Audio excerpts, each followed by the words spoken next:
Well, how are you doing today, Miss Anita? I'm doing fine. How are you, Miss Byers? Do you mind if I call you by your first name? That is wonderful. You Which can call is? me Kenitria. Thank you for allowing me to do that. Makes me feel a little bit more comfortable. Well, that's wonderful, and I want you to feel comfortable as possible, and that's fine with me. So, Okay. you said you were doing good, Miss Anita. Yes, I am doing just fine. And I want to let you know, since we last saw each other, I celebrated my You birthday. celebrated a birthday. Yes, I am 57 years young. Oh, you look wonderful. You look Thank beautiful. you. Thank you for telling me that. That's something that's really, really important. Did you do anything special for your birthday? Not really. I just wanted to lay around the house and relax and enjoy my old age feeling at that moment.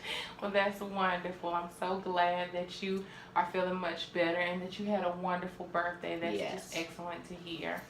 And I do recall the last time that we met, we discussed some issues that were surrounding your work relationships.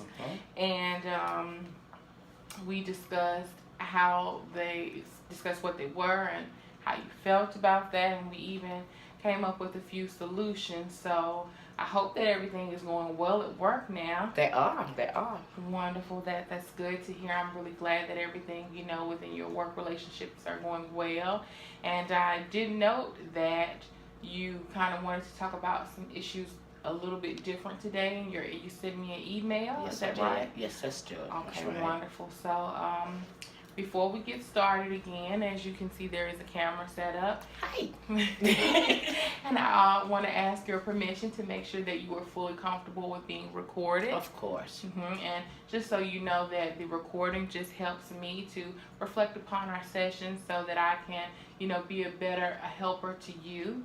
And it's also here in the event that you may want a copy of it. It may help you for introspection, and you can look at it, or even maybe come up with some other things that you may want to discuss when we meet. Right. So thank you so much for the recording. And also, I have an informed consent form for you, and this is just to outline, of course, the recording, but a few other things about privacy. Again, whatever we discuss in these meetings and these sessions will be private and be between us, with certain limitations in reference to harming yourself and others.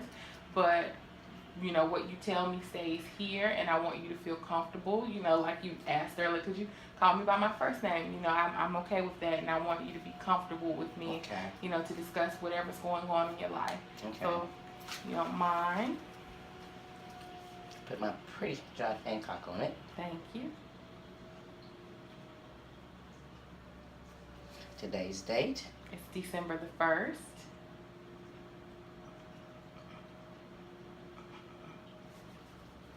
Alrighty, 2016, of Yes. course. Thank you so much. Thank you so much. And also, again, I'm just going to record a couple of notes of our session just to help myself remember things Okay.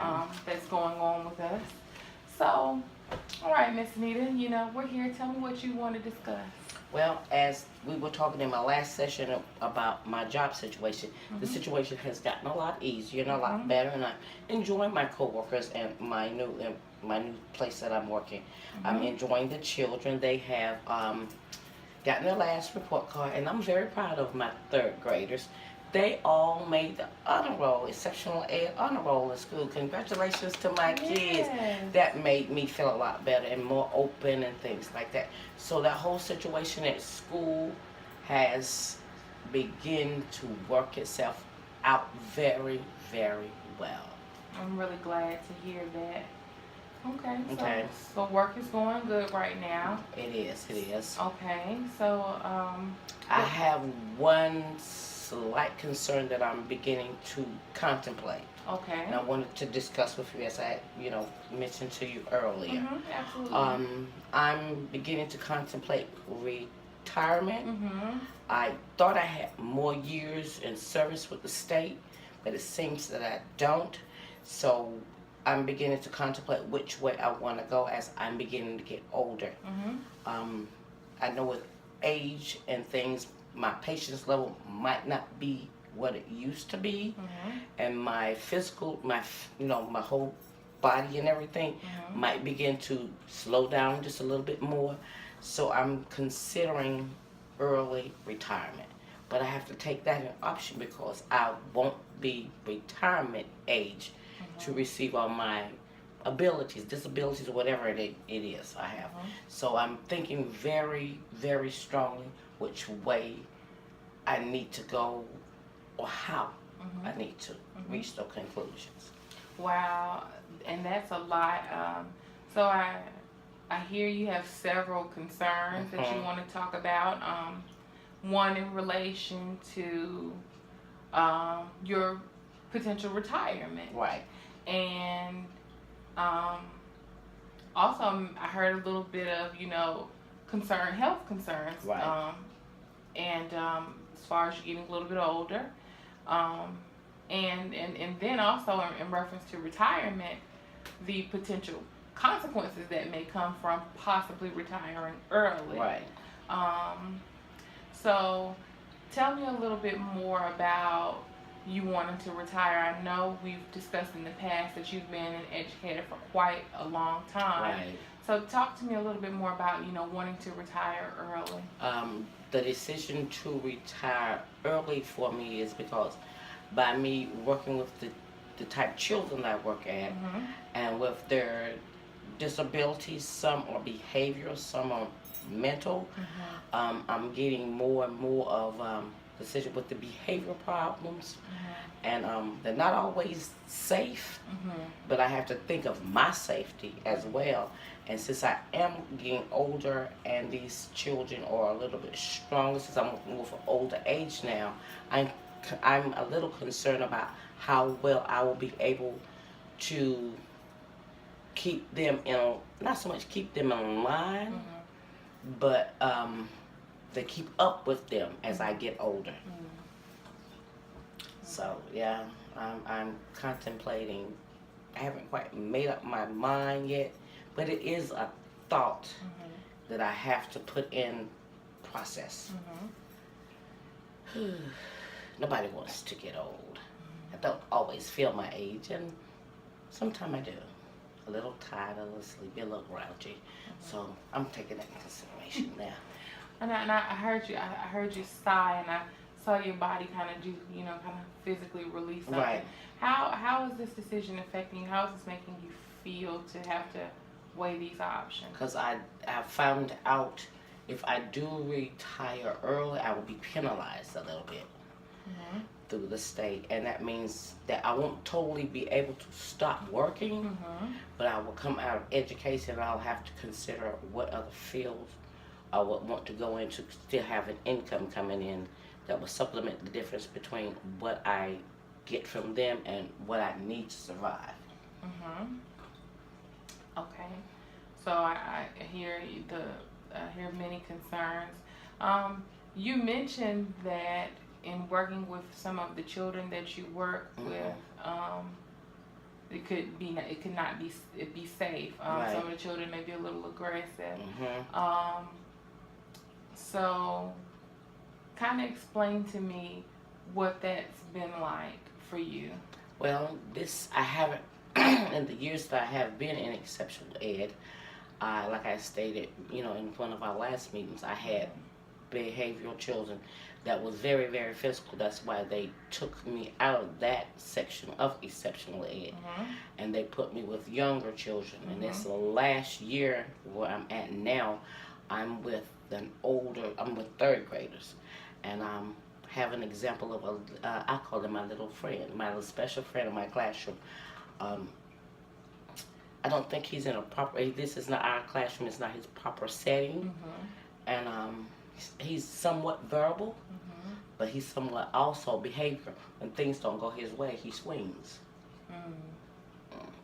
And this school that I'm at this year, they're not one to, in my opinion, to discipline our children that have disciplinary problems properly. I have been told that he cannot be suspended no matter what he do, and that's a concern because he has been known to hit teachers. He has, as he has displayed hitting his peers in the classroom. that's not safe. So what can, I'm concerned about if he hits me, what's going to happen? Are they just not going to recognize it? Or, what? And he's a very strong-willed little young man. So I'm somewhat concerned about that.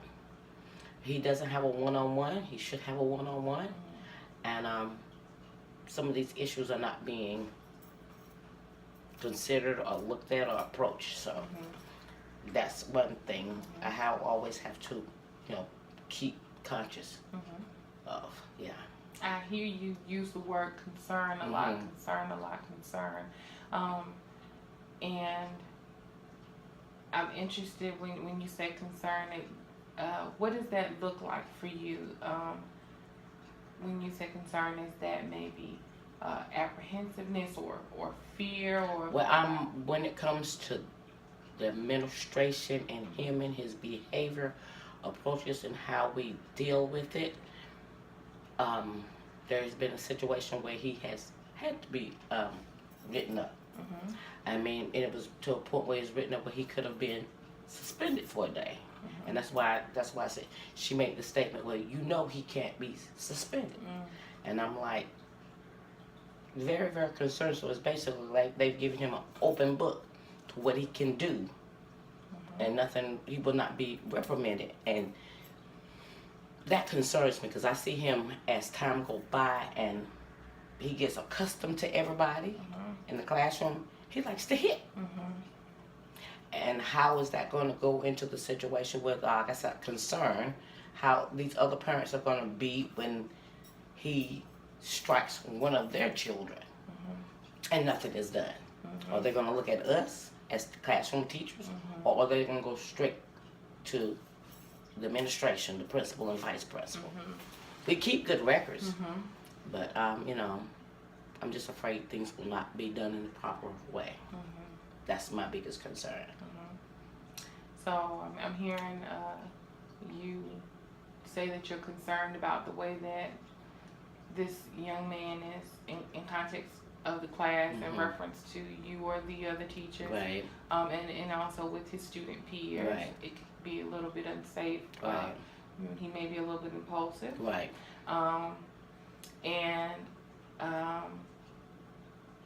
You, if I'm understanding correctly, you kind of feel maybe you don't have this desired support from your administration. Right. Okay.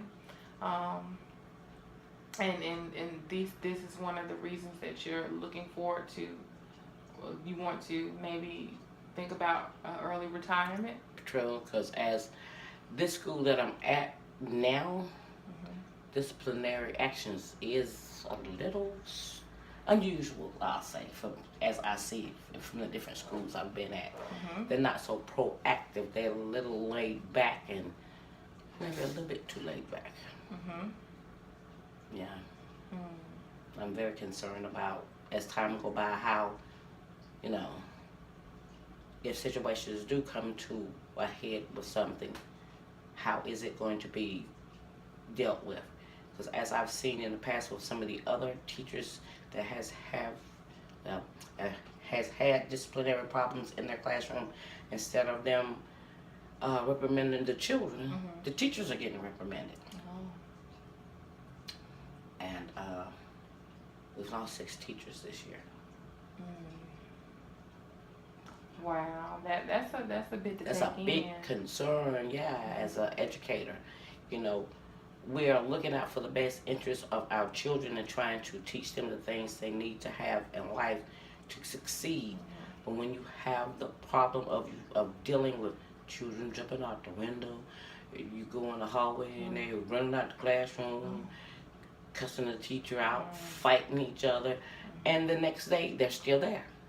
And then when you go to the office, you got parents sitting up in the office, you have a few cussing and fussing, and as an adult, you're like, wow, but my lips, don't know what to say or do. So you go in and you come out and you do the best that you can do to teach your children. I'm sensing a lot of frustration with this situation. When you mentioned that there are several other teachers that have left, and Mm-hmm. this is one of the contributing factors to you thinking about early retirement. Because I think this is a school I will be at till I retire. Mm. Yeah. And how do you feel about that? Well, there's some good and there's some bad. So, because a lot of the staff are very nice and friendly, and I appreciate that. But like I said, my concern is the children, and I put myself second because I want to make sure they have what they need, like I said, to succeed in life. But also at the same time, I don't want to be put in a predicament that my livelihood or my safety is in jeopardy. I heard you say you put yourself second in reference to your students, and I think that that's a noble quality as an educator, to put the needs of the students first. But I also hear that, concern and frustration with you. How does that feel when you really think about what that means to put yourself second, and especially in a situation where not only is it frustrating, but this can be potentially dangerous for you? Well, every day I get up and I go, and as I drive myself to work, I have a gospel station I listen to. So I try to lift myself up before I go in, and I say my prayer before I go out. And I not only bless the children, my family, my inner family, I bless all us as teachers for Him to lift us up and to be guided into doing the right thing on a daily basis. So I take that and move forward with that. That's how I make it through through the days. And I think that that's great that you have a means of coping and a way to help you get through some of this frustration that you're experiencing. I think that that's great that you've identified ways to help you with that. Right. So we've discussed, you mentioned that you are a little concerned about the situation that you're in Right. with this particular student, and also with the particular school that you're at, with the support that you're receiving, and how those are contributing factors to you, potentially wanting to potentially retire early. And another component that you slightly mentioned that we talked about a little while back was about your health, because that's directly tied to you wanting to be a little cautious about safety in reference to hitting and things. And although you are a beautiful woman, you did mention that you are 57. So what concerns do you have maybe for your health and your safety in reference and tied to that? With the classroom? When it comes to him, like I said, as far as my co-workers and things in the classroom, it's three of us. We still don't have a lead teacher yet, so it's just three. It's basically two teachers' assistants, and we have a long-term sub. And one of the TAs has just took it on her responsibility, since the child was at that school with her last year, to let him be with her majority of the time. He's more, I think he feel more maybe closer to her, and he doesn't react to her as he reacts to me. Yeah, I guess he reacts to me since I'm new, and I guess I'm kind of old school. I really don't give him his way a lot, and she knows how to better soothe him. So when it comes to my physical health, it's just like when he gets upset with me and in the teaching process, that's when we set him away from me. We try to set the children a little bit adjacent, but a little away from him.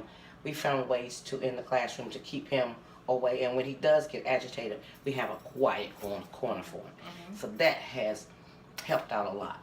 We just tell him to go to the quiet corner and he has a chew toy. I was surprised to see them give that department give him a chew toy. So he takes his chew toy and he goes in the corner, and he likes puzzles. So we give him a puzzle, and until he gets himself calmed down, he stays over there in the quiet corner So that sort of helps the situation out. Excuse me. And I noticed you move your body a certain type of way when you're Describing him. Right, and so has this been maybe a source of stress for you, maybe outside of school? No, because I have come to a decision in my years of teaching to try to leave as much as the situations of school at school. And so when I come home, I can have peace of mind. Everybody needs peace of mind, be it from work or whatever. They need a peace of mind. So as soon as I try to leave the parking lot, my music goes up, and it puts me in a calmer state. Hopefully, helps me get to a calmer state of mind. And I think that that's wonderful that you identify ways to calm and as you say, soothe yourself to help with the situation, because you're very much aware that this is not a comfortable place for you to be in. Right.